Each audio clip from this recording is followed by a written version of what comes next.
I wanted to respond to a comment that was left on my video, forgiveness but never forget. Let's consider Micah 7:19. If you have not watched that video, go ahead and go back and watch it because it truly is a blessing. It was a revelation that God had showed me about that statement.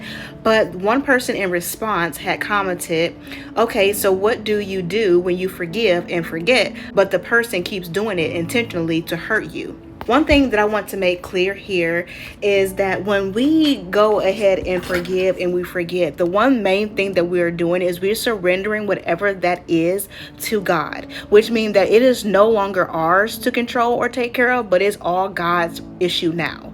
And that's what God wants of us. He wants us to be able to surrender the things that He knows that we can't control, which is literally everything, back to Him so that He can do what needs to be done because He knows that we can't do it. So I wanted to point out that first. But another thing that I had wrote down after reading is don't put yourself in positions to continuously be hurt or manipulated or whatever the case may be that's causing you to feel like someone is intentionally hurting you. I replied to this person earlier is that separation may be required at that point, or it may be that God is calling you to pray against whatever it is operating in that person. But we have to remember that although God calls us to love each other, He also requires that we use wisdom. He does not want us putting ourselves in situations that's going to be damaging in the name of I love you because I'm supposed to. Jesus was very honest with Judas when he knew that he was going to betray him. He said, do it quickly. That was something that was very intentional, very purposeful.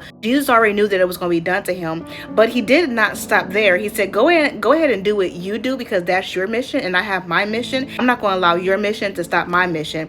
But what I am going to do in the future, which He already knew, is that He was going to forgive him and that he wasn't going to remember it anymore. So that's the thing. Just because we are forgiving and then in return we are forgetting, just as Christ is calling us to do according to Micah 7:19, it doesn't mean that we have to be connected to somebody. Separation sometimes is using the wisdom that God has for us to use.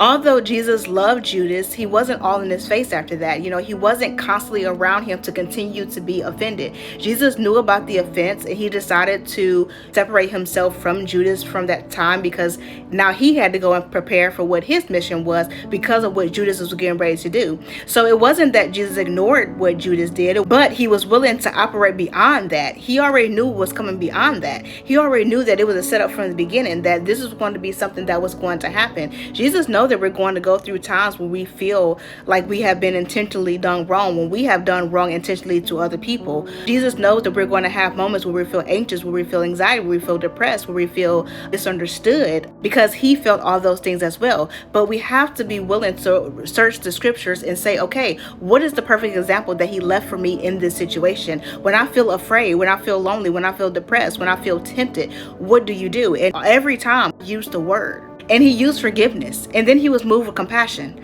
That's also our job as well. We want to be able to forgive, surrender that forgiveness to God so He can now do the work that needs to be done. But sometimes it is our responsibility to continuously be in prayer for that person because you can already see what's operating within that person, at least a little bit of what's operating in that person. So instead of ignoring what's in that person, if they're directly or indirectly influencing you, that is now your turn to use wisdom and go through either the process of separation or the process of praying for casting out those things that operate in them, and or also separate or whatever God is calling you to do in that situation. Everybody's situation is going to be different, so therefore everyone's answer to that question is going to be different. But I would not intentionally put yourself in situations to continue to be re-offended, so you have to continuously to forgive. No, that is not the point. You want to forgive, you want to cast your forgiveness to God and allow God to do what He's going to do. And if God gives you further instructions,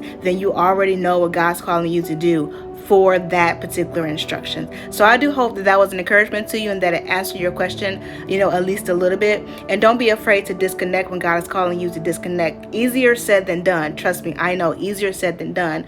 But at some point, if you continuously do the thing that you know is hurting you, it's no longer on that person. It's now on you, because you're in a position to where now you have to make a decision. And if your decision is to allow them to continuously hurt you the way that they're doing, then you have to maybe do some self-reflection, some self-evaluation, take yourself back to God and ask if there's any kind of dependence on that person. Is there any soul ties? Is there something about this situation that's causing you to feel like you can't get out of it, or like you have to be committed to this person in some kind of way, or whatever the case may be?